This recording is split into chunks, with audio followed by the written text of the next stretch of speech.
होगा तो उसमें नंबर सिस्टम का डिस्कस किया था। अब यहाँ हम देखेंगे कि समुच्चय का क्या क्या फायदा होता है, उसको कैसे लिखते हैं, कैसे पढ़ते हैं और किस प्रकार के क्वेश्चंस उस पर आ सकते हैं। जैसे आप लोग अगर किसी भी सेट को देखो, जैसे मैंने पिछले वीडियो में आपको बताया था कि सेट ऑफ नेचुरल नंबर, तो इसमें 1 2 3 इस प्रकार से हमने इसे लिखा था। तो अब हम समझेंगे कि इसमें ये 1 2 3 क्या है, ये क्या है और ये कर्ली ब्रैकेट इसमें कब लगाते हैं कब नहीं लगाते। याद रखो कि जब कभी भी हम सेट को इस फॉर्म में लिखेंगे, इस फॉर्म को बोलते हैं टेबुलर या लिस्टिंग, समझ गए। तो यहाँ पर रोस्टर भी बोल देते हैं इसे। तो इस सेट को लिखने के लिए हमने ये कर्ली ब्रैकेट लगाया है, क्योंकि इस सेट के नेक्स्ट एलिमेंट को हम बता सकते हैं, यानी कि वो समुच्चय जिसमें हम अगले अवयव के बारे में डिस्कस कर सकते हैं वो सदैव कर्ली ब्रैकेट में ही लिखे जाएंगे। बात यहां पर देखेंगे कि 1 2 3 ये सब लिखे हुए हैं, ये क्या है, इन्हें हम बोलते हैं एलिमेंट ऑफ सेट। क्या बोलते हैं? Element of set. इस सेट के एलिमेंट हैं ये सब। जैसे अगर हमसे कहा जाए कि 1 इस सेट का एलिमेंट है कि नहीं, तो है। अगर हमसे कहे कि 2 इसका एलिमेंट है तो है। अगर ये कहे कि -5 इसका एलिमेंट है तो हम कहेंगे नहीं है, क्योंकि कभी भी नेचुरल नंबर में -5 नहीं आता।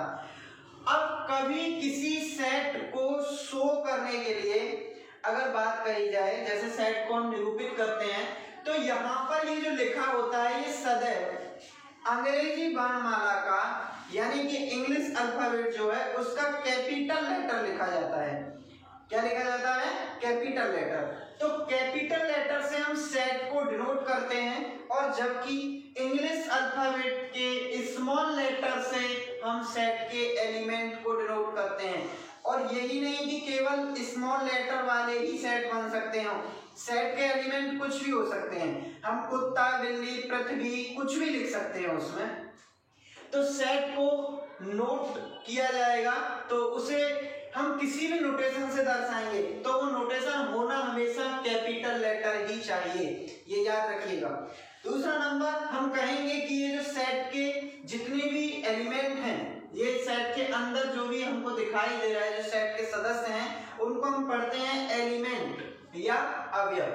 तो जितनी वस्तुओं को मिलाकर के समुच्चय बनता है, वो सारी की सारी वस्तुओं समुच्चय की क्या कहलाती हैं?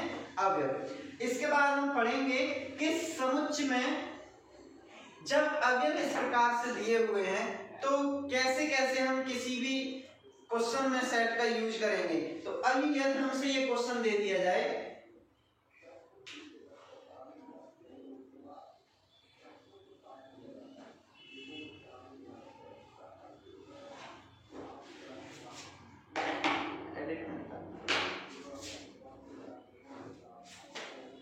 अब जैसे ये क्वेश्चन हमको दिया गया, अब इस क्वेश्चन में हमसे कहे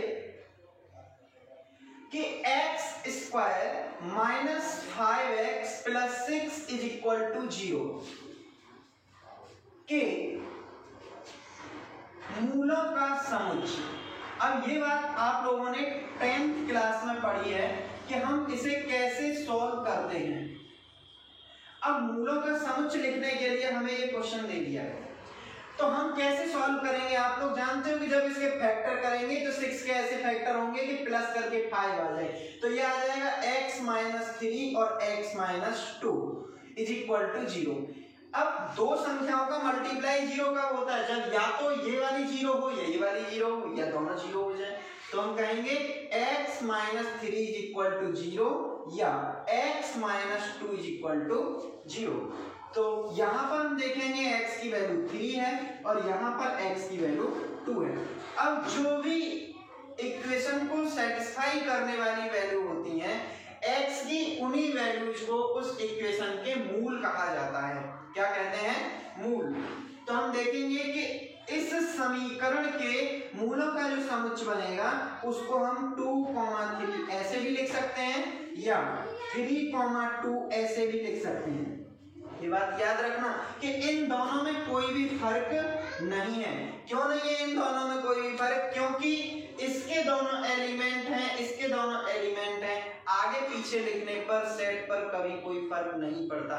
ये बात याद रखिएगा, इसका बहुत यूज होगा आगे कि सेट के एलिमेंट के ऑर्डर का सेट पर कोई भी फर्क नहीं पड़ता। अब सेट को लिखने की जो मेथड है उन मेथड पर हम डिस्कस करते हैं। ये बात आपके समझ में आ गई होगी कि मूलों का समुच्चय लिखने के लिए कहा गया है, तो पहले हम उसको सॉल्व करेंगे, x की वैल्यू निकालेंगे और x की जो वैल्यू आएंगी उन्हीं को कर्ली ब्रैकेट में कॉमा लगा करके लिखते हैं। कैसे लिखते हैं? कॉमा लगा करके। याद रखना कि सेट के जितने भी एलिमेंट लिखे जाएंगे उन सभी एलिमेंट के बीच में कॉमा जरूर होना चाहिए। अब यहाँ पर हम देखेंगे कि सेट को लिखते किस तरीके से हैं, किन किन विधियों से सेट को लिखा जा सकता है।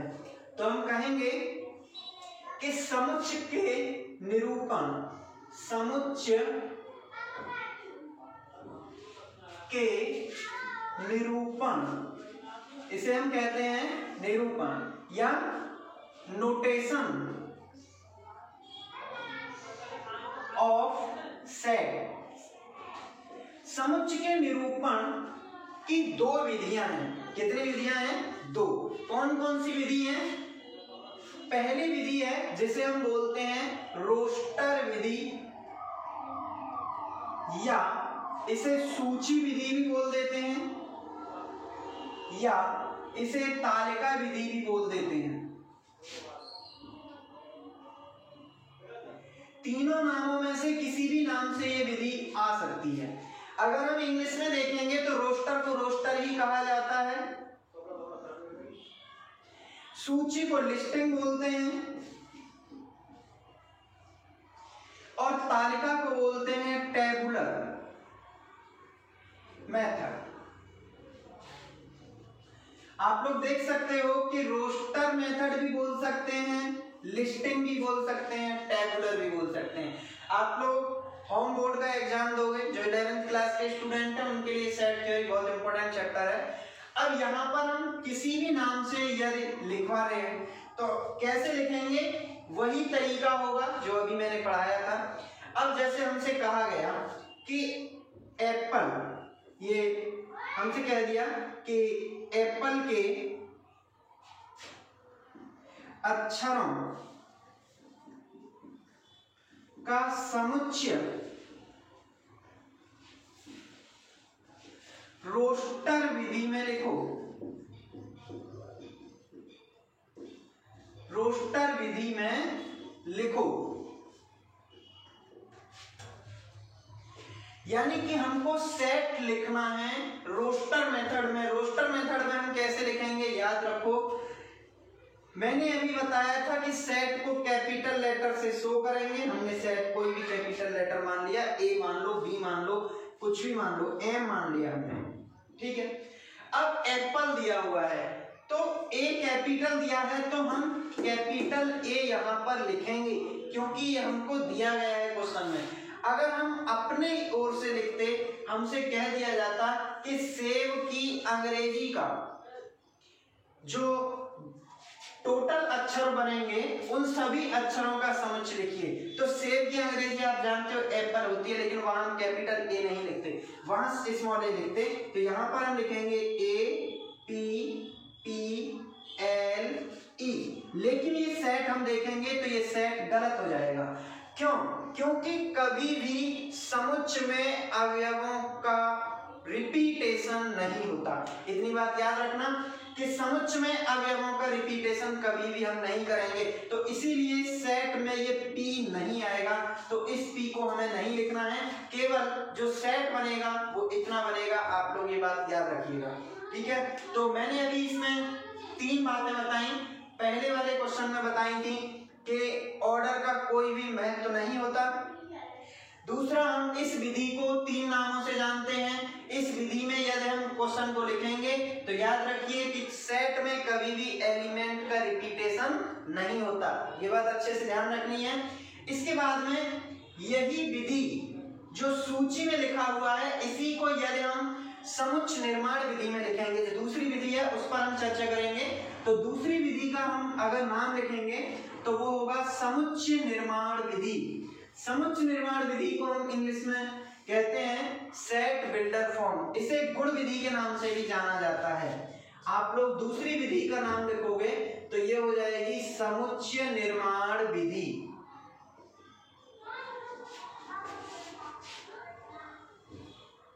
या इसे हम गुण विधि भी बोलते हैं।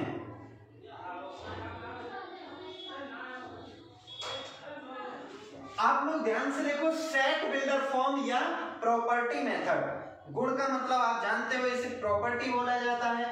यानी कि सेट बिल्डर फॉर्म में लिख भी दे रहा हूं, सेट बिल्डर फॉर्म या प्रॉपर्टी मेथड।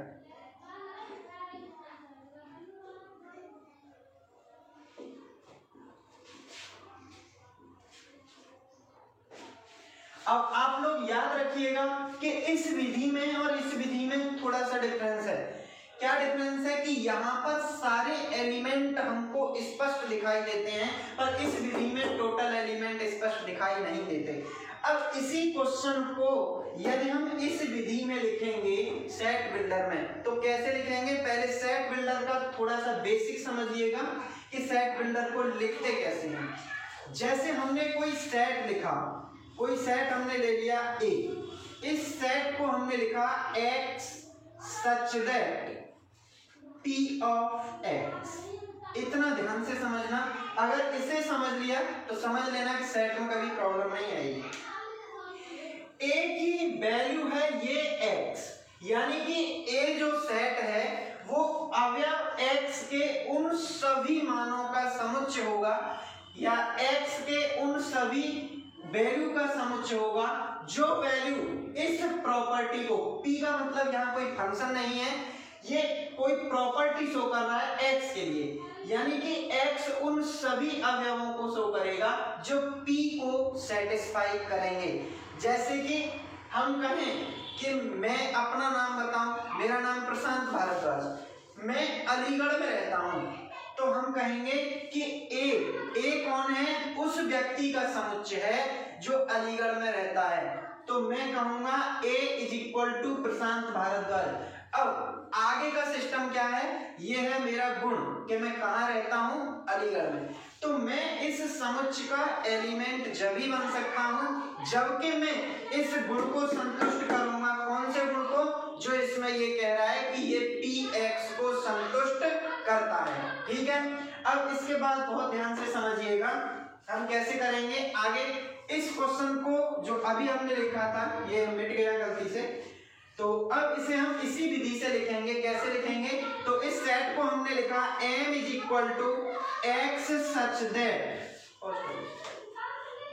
इस जो अभी क्वेश्चन लिखा हुआ था एप्पल वाला, उस क्वेश्चन को, एप्पल वाले को हम अगर इस फॉर्म में लिखेंगे तो कैसे लिखेंगे कि M = M क्या है? वो सेट है जिसमें एप्पल के सारे वर्ड आ रहे हैं। तो X such that का मतलब X इस प्रकार है। किस प्रकार है कि X शब्द मतलब वर्ड, एप्पल का एक अक्षर है। हमने इस प्रकार से लिखा। समझ में आ रहा है मेरी बात? क्या समझाना चाह रहा हूं मैं? हमने ये कहा कि X जो है एप्पल के एक अक्षर का, इसका एक अक्षर का मान है। X की जगह A हो सकता है, X की जगह P हो सकता है, X की जगह L हो सकता है, X की जगह E हो सकता है। इसी बात को बहुत ध्यान से समझने का प्रयास करोगे। एक एग्जांपल और लेते हैं अभी। अब जैसे हमसे ये कहा गया कि भारत के सभी राज्यों का समुच्चय लिखिए। भारत के सभी राज्यों का समुच्चय लिखो। अब इस क्वेश्चन को हम सेट बिल्डर फॉर्म में लिखेंगे तो आसान पड़ेगा।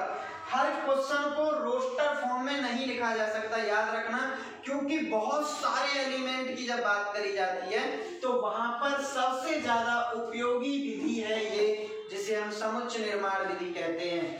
अब यहाँ पर हमसे कहा भारत के सभी राज्यों का समुच्चय लिखो, तो भारत के सभी राज्यों का समुच्चय कैसे लिखेंगे?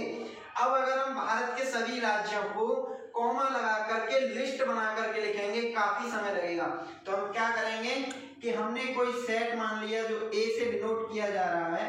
अब हम ये कहेंगे कि x सच दैट, क्या कहेंगे?